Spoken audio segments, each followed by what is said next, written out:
Your friends, family members, coworkers, bless their hearts. They're just trying to help you out, but sometimes they get it wrong when it comes to Medicare. Literally every day, we're correcting the bad information being passed around when folks talk about Medicare. Coming up next, we'll go through the 5 most common Medicare misconceptions and misstatements.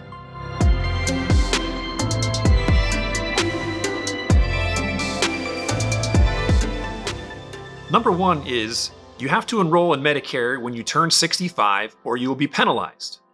Another variation of this is you have to enroll in at least Medicare Part A when you turn 65 or you will be penalized. What you need to do depends on your existing health insurance. Yes, if you're turning 65 and have an individual marketplace health plan, COBRA continuation coverage through an old employer, or no health insurance, then you need to enroll in Medicare Parts A and B during your 7-month initial enrollment period. Also, if your health insurance coverage is through an employer with fewer than 20 employees, you need to enroll in Medicare Parts A and B when first eligible, as Medicare is primary coverage in this situation. But most are covered on an employer health plan based on their active employment or their spouse's active employment, and if the employer has 20+ employees, you are not required to enroll in Medicare, not even Part A. You certainly can if it's beneficial, but no, you do not have to enroll in Part A or Part B in this situation.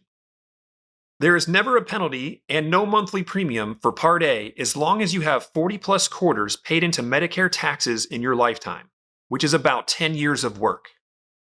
If you don't have the quarters, you can still get Part A without a penalty or premium as long as your spouse is at least age 62, has the 40+ quarters, and you've been married for at least 1 year. And you also won't be penalized for Part B as long as you've been covered on an employer health plan since turning 65, and you enroll in Part B while on that active employment coverage or within the 8 months after separating from the employer. If you're in a large employer plan, you'll do one of 3 things when turning 65.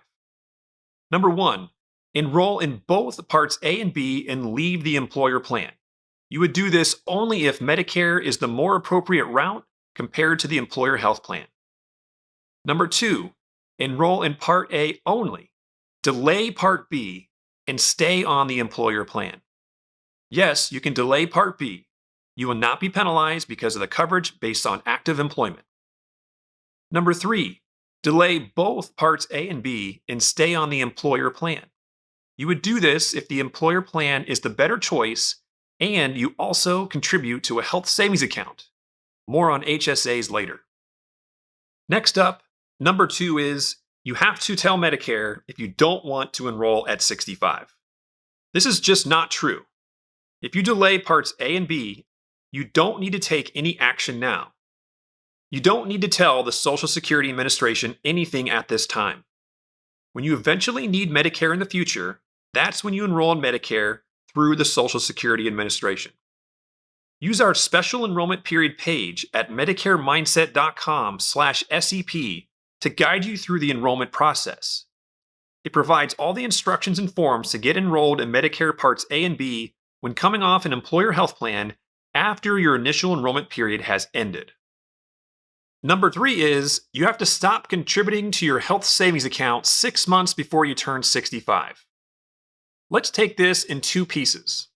First, you do not have to stop contributing to your HSA when you turn 65, as long as you don't enroll in any part of Medicare.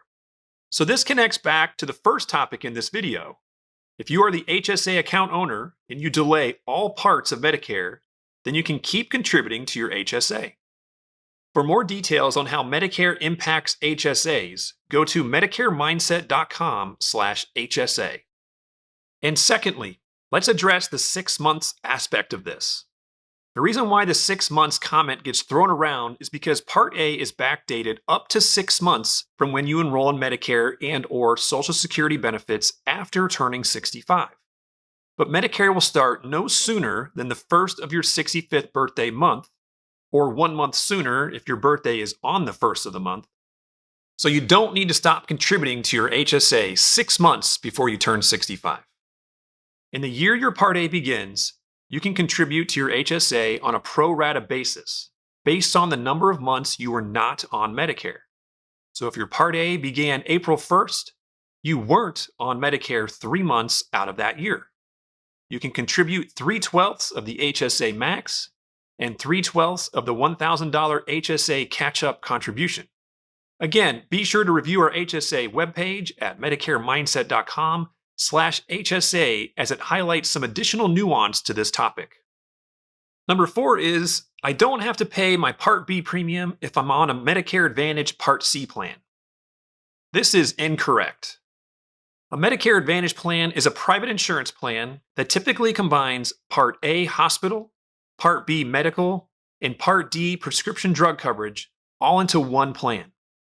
To be eligible for a Medicare Advantage plan, you need to first be enrolled in Medicare Parts A and B through the Social Security Administration. While you don't run any claims through Original Medicare while on a Medicare Advantage plan, you do need to be enrolled in both Parts A and B and pay the Part B monthly premium. Many Medicare Advantage plans don't have a monthly premium, but you will need to pay the Medicare Part B premium directly to the government, which is $174.70 a month in 2024 for most Medicare beneficiaries. Part B is priced based on your income, so it can be higher for some individuals. And lastly, we have number 5. I can change my Medicare plan during the annual enrollment period every year. This is partially true, though it depends on which type of insurance plan you're talking about. The Medicare Annual Enrollment Period spans October 15th through December 7th every year. During this time frame, you can enroll in or switch into a standalone Part D drug plan or Medicare Advantage Part C plan without any hassle. There are no health history questions, so pre-existing conditions will not prohibit you from joining these plans. But if you went the original Medicare route, where Parts A and B are your primary insurance, a Medigap plan as your supplement, and a standalone Part D drug plan for medications, then there are different rules for Medigap plan switches. Once you're 65, you can attempt to purchase a Medigap plan any time of year. But a Medigap plan is typically guaranteed acceptance with no health history questions only in the first 6 months you are 65 or the first 6 months that your Part B is active. Your pre-existing health conditions will not impact your ability to sign up for the Medigap plan. Approval is automatic. But after the 6 months are up, if you want to switch from one Medigap plan to another, most states will require you to answer health history questions to see if you're healthy enough to pass the insurance carrier's medical underwriting requirements. Approval is not guaranteed unless your state of residence offers special guaranteed issue rights throughout the year or around your birthday. So Medigap plan purchases or plan switches are not tied to the annual enrollment period at the end of each year. You certainly can attempt to change your Medigap plan between October 15th and December 7th, but it doesn't have to be then. As you can see, much of what you hear about Medicare from others is either wrong or only half the story. To get a clearer picture of what's true, contact our agency or another independent agency that specializes in Medicare. Hey, if you like this video, be sure to watch our other videos right over here. Thanks for watching.